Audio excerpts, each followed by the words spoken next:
Perkenalkan, nama saya Ahmad Putra, kelas 10 TSMA, absen 1 dari kelompok 1.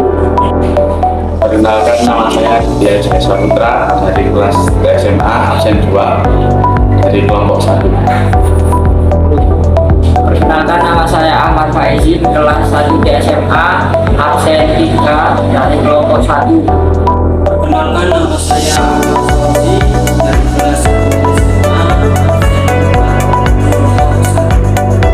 Perkenalkan, nama saya Jeremy Misbah dari kelas SMA absen 5 dari kelompok 1. Perkenalkan, nama saya Grawinaran dari kelas 10 TSMA, absen 6.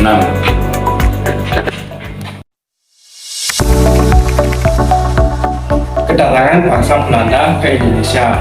Pada tanggal 2 April 1595, berangkatlah ekspedisi pertama Belanda di bawah pimpinan Cornelis de Orban. Dia adalah seorang muallim yang pernah bekerja di sebuah kapal Portugis. Rombongan tiba di Banten pada bulan Juni 1596. Rombongan ini gagal menancapkan kaki di Nusantara karena mendapat resistensi yang kuat dari Kesultanan Banten, terutama karena sikap rombongan yang angkuh dan kasar. Mereka hanya bisa membeli rempah-rempah, kemudian mereka meninggalkan Banten dan kembali ke Belanda melalui Selat Bali. Meskipun demikian, ekspedisi perdana ini berjalan membuka rute ke Indonesia bagi Belanda. Setelah ekspedisi Hoffman yang cukup berhasil, segera disusul ekspedisi lainnya. Ekspedisi kedua kurang berhasil, disusul dengan ekspedisi ketiga yang bertolak dari Amsterdam pada bulan April 1599 di bawah pimpinan Van der Hagen, yang berhasil mencapai Ambon dan mendirikan benteng Avar di sana. Ekspedisi keempat terjadi dalam kurun waktu 1598 sampai 1600 di bawah pimpinan J.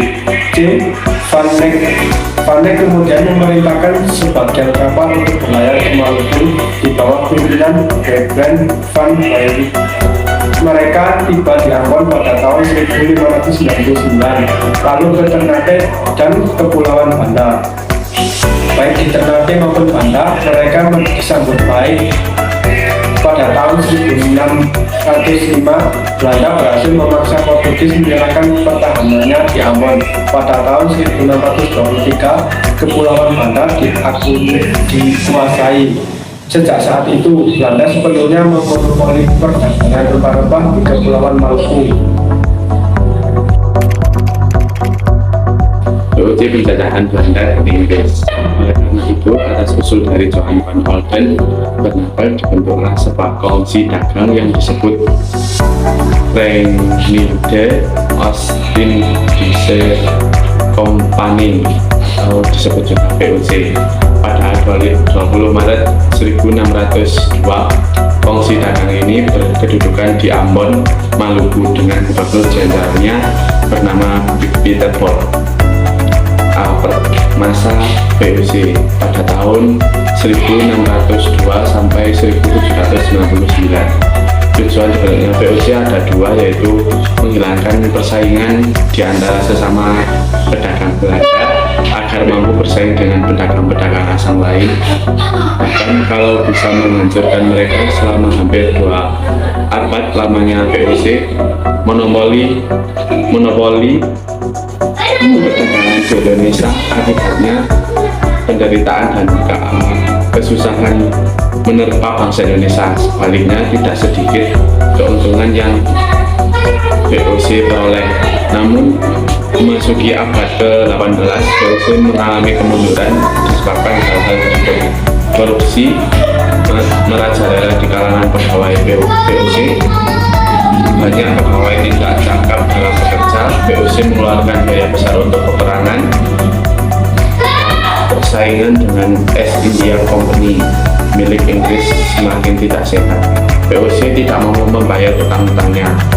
Pada akhir tahun 1789, utang POC yang berjumlah 74 juta gulden meningkat menjadi 100 juta. Akibatnya, kepercayaan kepada POC hilang. Akhirnya pada 31 Desember 1799 secara resmi VOC dibubarkan. Bubarnya VOC menjadikan wilayah Nusantara dikuasai langsung oleh pemerintah Belanda.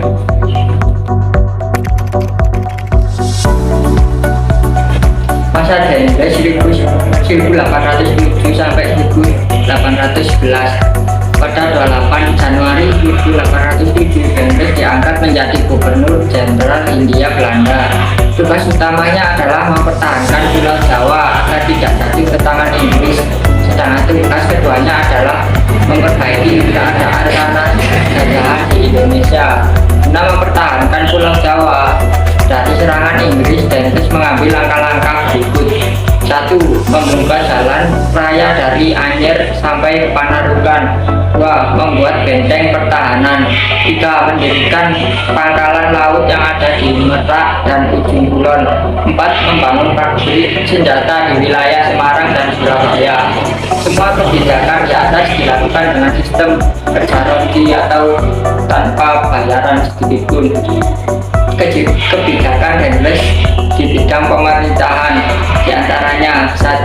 Membagi Pulau Jawa menjadi 9 prefektur dan dengan tujuan mempermudah administrasi pemerintahan. 2. Para bupati dijadikan pegawai pemerintahan Belanda. 3. Perbaikan gaji pegawai dan pemberantasan korupsi. 4. Mendirikan badan-badan pengadilan. Karena sikap Dendles yang diktator, akibatnya pada tahun 1811 Raja Frederick Bonaparte memanggil Dendles kembali ke Belanda. Ia digantikan oleh Jan William Jensen.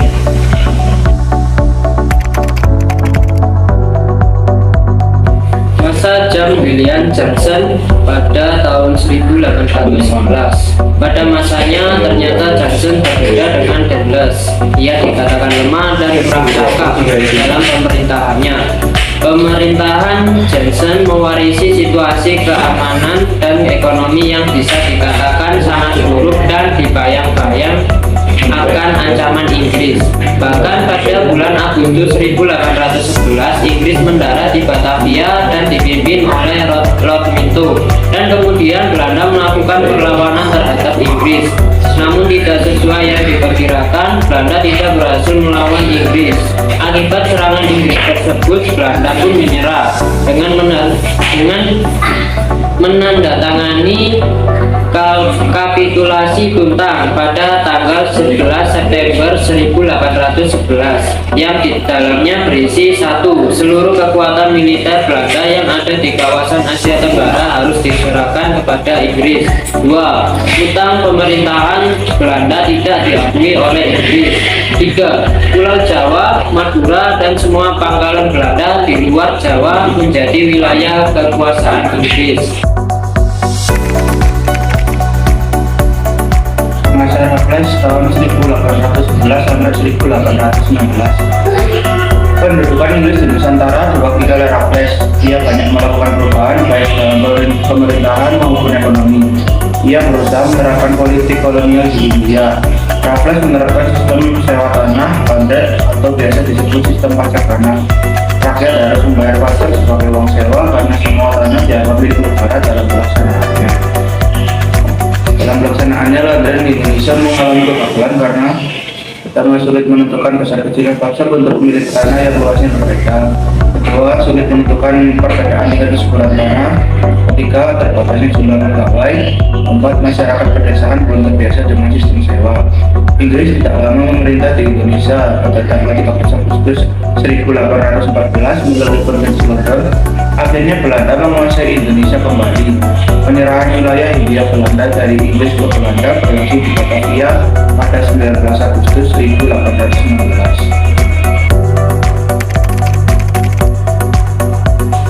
Masa Van den Bosch pada tahun 1830. Usaha yang dilakukan oleh Van den Bosch adalah dengan meningkatkan hasil produksi tanaman ekspor dengan memperlakukan sistem tanam paksa atau kultur Stalsel. Secara harfiah, kultur starter berarti sistem budaya. Oleh bangsa Indonesia, sistem ini sering disebut tanam paksa karena dalam prakteknya rakyat dipaksa menanam tanaman-tanaman ekspor yang hasilnya dijual pada Belanda. Berikut adalah kebijakan-kebijakan dasar kultur starter. 1.